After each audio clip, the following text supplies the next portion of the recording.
So today we're going to look at replacing the propeller on your outboard motor. This works for just about any size outboard, no matter how small or how big. First, we're going to want to remove the cotter pin. We're going to do that just by unbending it. Sometimes it works best with a little needle-nosed pair of pliers. Try to make the pin as straight as possible so it passes through the hole nice and easy. Then just push it back out, grab the other end of it, pull that out so we can discard our old cotter pin. Never reuse the same cotter pin. Cotter pins are about 10 cents, and if that cotter pin breaks, it's going to prevent or its job really is to prevent this nut from coming off accidentally and your whole propeller falling off when you're driving your boat. The propeller is a lot more expensive than a 10-cent pin, so never reuse one of these. Just use a new one when you replace your propeller. You can go ahead and take a 17mm socket. We'll grab a 2x4 or a piece of scrap wood and wedge it underneath there so that the propeller doesn't turn on us while we're trying to break the nut free. Put our ratchet on there, and there we go. We just broke the nut free on there, so it'll spin off. We'll spin it off with our fingers now. There's going to be a washer. We can take that off.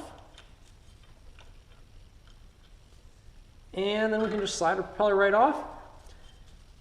On this particular propeller and smaller outboards, you have the prop and then the prop hub. This is the prop hub on the center there. And sometimes you can get a spun hub. That might be one reason for replacing a propeller. The propeller might be in good shape, but when you try to go forward or reverse, it kind of goes, but not very fast. And the propeller spins, but not really as fast as it should. And that's just because the hub is spinning within inside the propeller housing.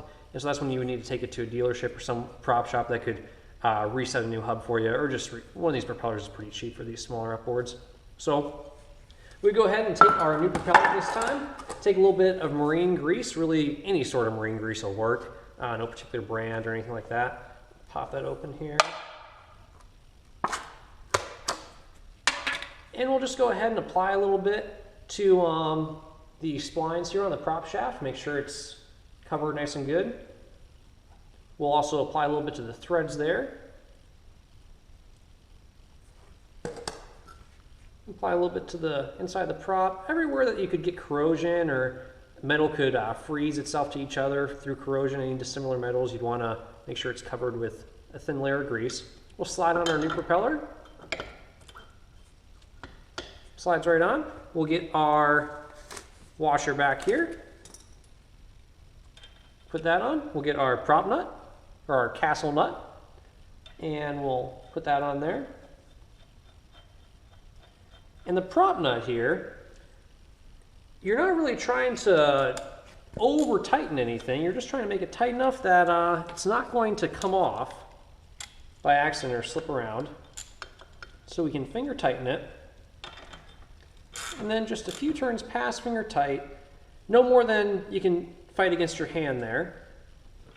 And we're really just looking to line up these little castle nut openings with that drilled out hole through the prop shaft. So now that we made it as tight as we could, we'll go ahead and back it off just a hair so we line up the hole there perfectly with our castle nut.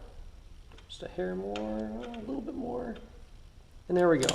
Hopefully you can see inside there, you can see our little hole in our prop shaft lined up with our castle nut. And we'll go ahead and take our brand new cotter pin. We'll line up our cotter pin so that the longer side is on the back side of the motor, so it's easy to bend up for us. We'll drop that straight in there, push it all the way down, and then we can grab our needle-nose pair of pliers, grab the longer side, and just bend that over, all the way back over. I like to get it as far over as possible, just to prevent anyone walking by the motor that might get nicked by it or cut on that. That's a pretty sharp cotter pin there. We'll push that all the way in. I mean, we can even push the other side down if you want, but that just prevents the cotter pin from sliding out and certainly prevents the nut from turning off. Then your propeller will not fall off. Like we said before, never reuse a cotter pin. But now you have a brand new propeller on your boat, all ready to go. Hopefully that was helpful. Any questions at all, drop them in the comment section or send it over to us on our website. Thanks for watching. Good luck.